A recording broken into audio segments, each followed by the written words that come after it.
Good evening, I'm Dani Walker. Welcome to the new Miss Universe Philippines 2020 preliminary recap. I'm just gonna put it out there in the universe that I am going to host one of the major pageants one day. It's going to happen. Just wait and see. Okay, welcome to my channel. Super excited for this episode. This is what we have been waiting for. I have been following the Ring Light series for this pageant and doing lots of updates about the contestants, and today is the preliminary recap. So let's talk about it. We're gonna start with one of our major fan favorites, Miss Bohol. First thoughts when she came out, why were her arms so low on her hips? I just didn't understand it.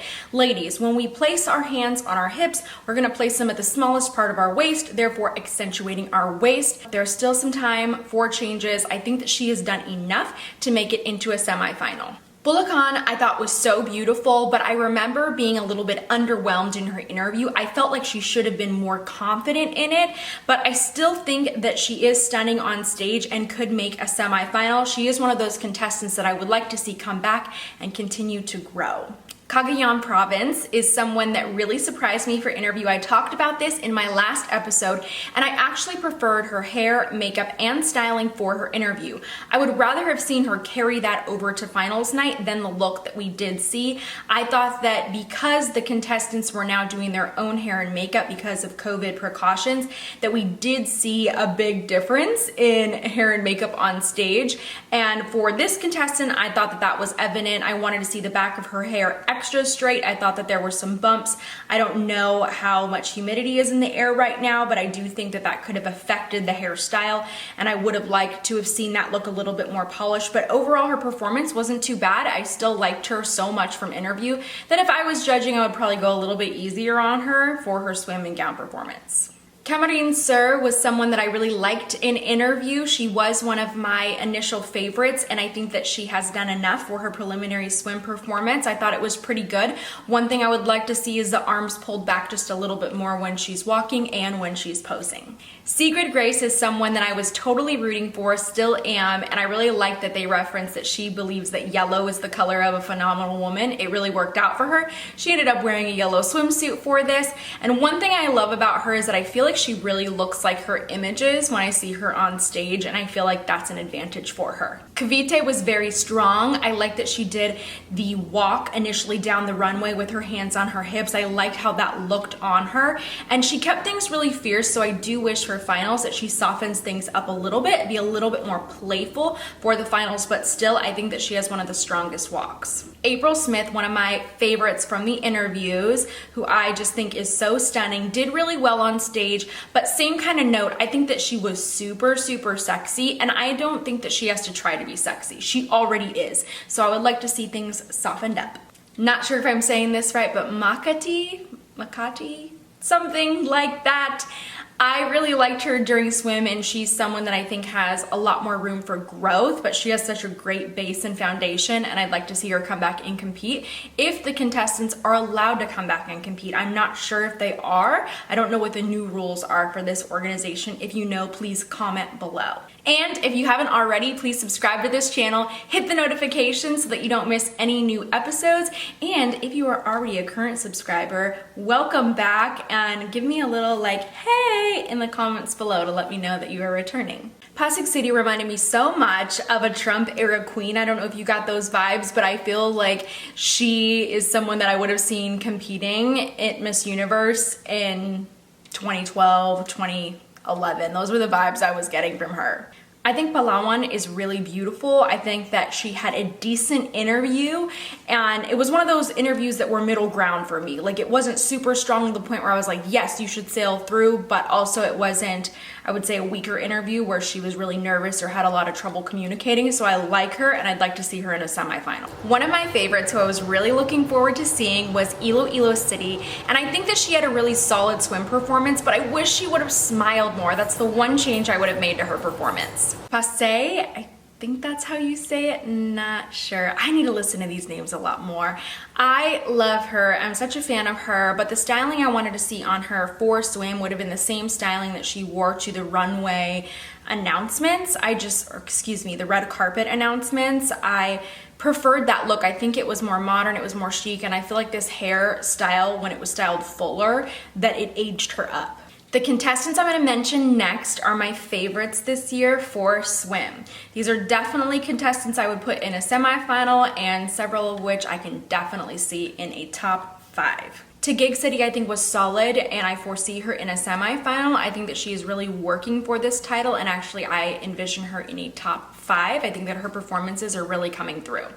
Kazan City, oh my gosh, yes, I was so excited to see this performance. I think it's exactly what she needed. She was right on the line. She wasn't over the top, she wasn't underwhelming, and her facial expressions, the gazes into the camera, and I'm sure to the judges, I think everything for this was on point, and it just really sets her up for this Universe title. This really made me a fan of her. Not that I already wasn't, but this performance did it for me. I think it's such a great reminder too that in order to win a pageant, you don't have to be the best in everything, and I think that Michelle is the perfect example of that. She maybe didn't have the strongest walk out of everyone throughout the entire competition, but she worked really hard. You can see that here. It is evident, it's showing, and it is just enough to get her through. So ladies, don't always be so concerned about being the best in everything. Sometimes you just gotta be enough. You have to be consistent. You just have to be making it past those cuts every time. And I think that Michelle only has to make it to a top 5, and I think that once she makes it to the top 5, that her speaking skills are going to excel, and that is something that would clinch the crown for her. Baranyake did very well as expected. I think that she does have an advantage because of her background in dance, which helps her. I think that we need to relax the neck a little bit sometimes. That does happen with dancers, especially I would say like ballroom types of dancers. We like to really show these neck muscles and lines and things that are beautiful, but we have to come across a little more relaxed when we're on that pageant stage. I really like her. I would have preferred a different hairstyle. I think that she looks young enough, and when you style your hair up in that way, that it does translate even younger. So I would actually like to see her in an older hairstyle. Lou, oh my gosh, can I just say her hair flips, I don't have any hair to flip, were on point, right? She just sails right through for me. Yes, semifinal at least, please, love her. As I've said, you don't have to be the best in every single competition, but it certainly doesn't hurt if you are, and these things can help you to keep moving on in the competition. So if I were awarding a swimsuit award, my personal favorite was Eliza. I think that all of her experience as a runway model is evident. I love her vibes. I feel like the quality of her walk was great. She was nailing her poses. The facial expressions were on point. Just everything about her would merit a top score from me if I was judging. Friends, if you love this channel, would you please do me a favor and support it? Just take a screenshot of this episode, post it to an Instagram story, then tag and hashtag me at Dani Walker so that I can find it and then share it with my followers. It is a huge help as we are nearing 35,000 subscribers. Please help me to reach that goal. I would greatly appreciate that. Let's talk about gown, which is my favorite. Okay, here we go. So here are my quick notes. Angela City was beautiful. I absolutely love that gown choice. I don't think that the camera angle was the best. I feel like we got this kind of like crotch shot as she was walking by, but aside from that, I love the styling of it. And she really reminded me of Kim, Miss Idaho USA this year for her interview look. If you take a look at it, I felt like I saw some similarities there, both very beautiful contestants. I gotta mention Antique because she cracked me up with the face mask entrance. How 2020 is that?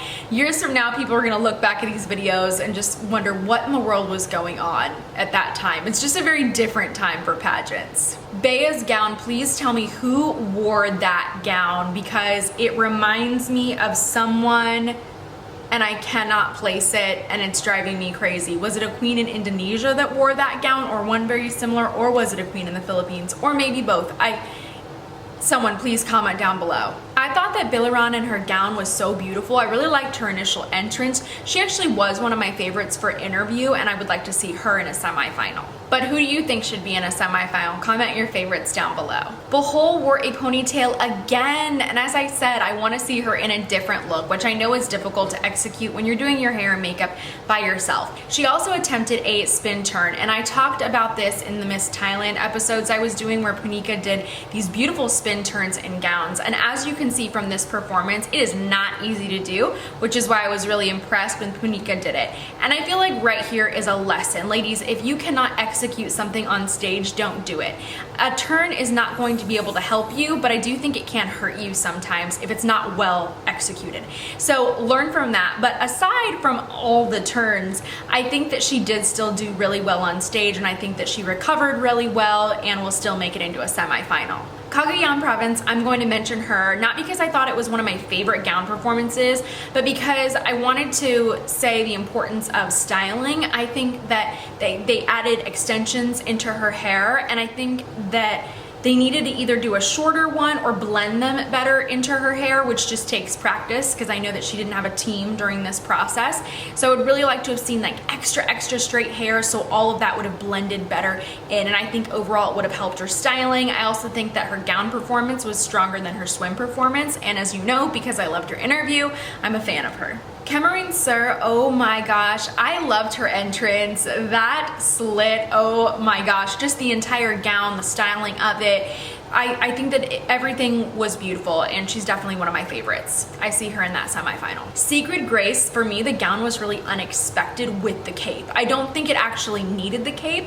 I don't think that it added to the dress, and I really would have preferred to see it without, because I think that it would have just been a bolder statement to see her on stage without it. Cavite, oh my gosh, y'all, that gown that she wore. When I see a gown like that, if you win in a gown like that at your national pageant, all I think of is, well, what are you gonna wear to Universe? Because I loved it so much. I thought it was so stunning. I do, however, though, think that with that cool shoulder detail thing going on, that she was overworking it, with overdoing the facial expressions a little bit or the arm movements a little bit. So I wanna see something a little bit more relaxed for finals. Laguna's gown, I just want to mention it. She has actually been one of my favorites.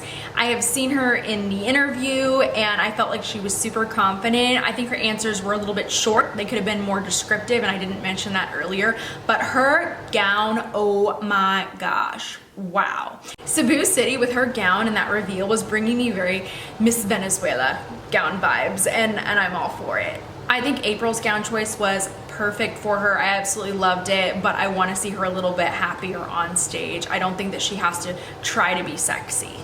I am so unconfident saying this name, Makati City. I think that that gown reminded me of a red carpet gown, and even though it wasn't covered in rhinestones, I was still feeling it. I think it looked beautiful on her. I would swap out the shoes and the earrings, and I think that we can really elevate the style by changing those two things. I think Lou was really solid in her evening gown performance. There wasn't anything for me that was super over the top, but she is still one of my favorites. I think that Palawan is really beautiful, and I really liked her entrance. I think it worked for her, but I was also really distracted by the style of the dress because of where the slit met on the skirt, and then the bodysuit, we just saw essentially this X on the dress, and my eye went straight there. And I think you have to be really careful with focal points on gowns, especially at pageants. You want to really bring all that attention up. Now let's talk about my faves.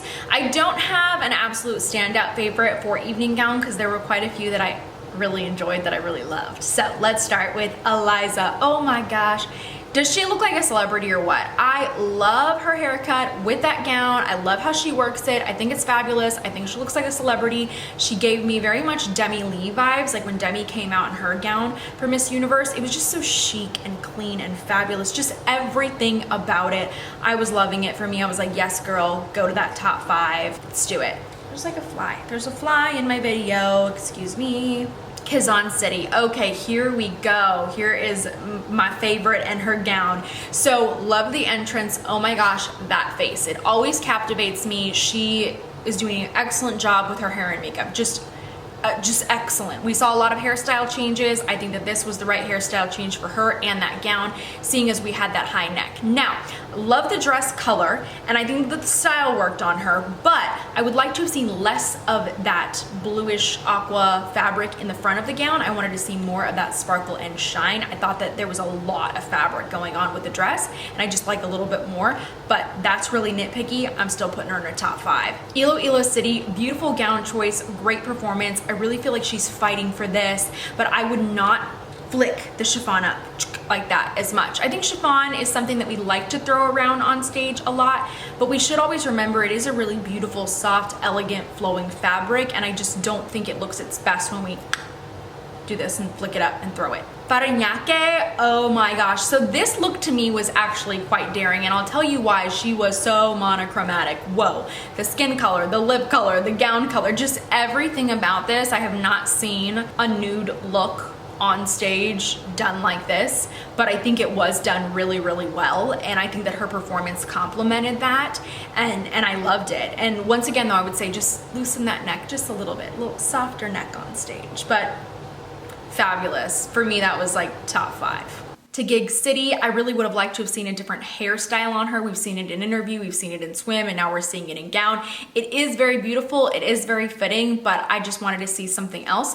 She went with a very plain gown in a bold color, and I feel like that's the way to rock a plain dress, is at least make it a fun color, and I thought it was really beautiful. I felt like the fit was a little bit big on her, and I was surprised to see her interview shoes for her gown, but I get it, girl, if you're running on a budget, because she had mentioned in an interview that she's the one that's financing and being her own team. So I feel like that's how we budget in pageants sometimes, is we're gonna use one item for multiple competitions. So I'm not hating on that at all. I just would have preferred to see a different shoe for that gown, but I think that she did have one of the best performances of the night. Give this episode a thumbs up if you agree. And if you haven't already, please be sure to follow me on social media as well. I love hearing from you, and send me all those new episode requests. That's it for today, friends. Thank you so much for tuning in. As some of you know, I am a pageant coach, and I love helping young women achieve their dreams through pageantry. So if you need some extra guidance and resources, make sure to download my free Top 20 Pageant Interview Questions that every contestant should know. Ladies, don't get stumped by these questions in an interview. Prepare to win, all right? So take advantage of those. They're linked in the description. Thank you so much for tuning into this episode, and I hope you're gonna join me for lots more.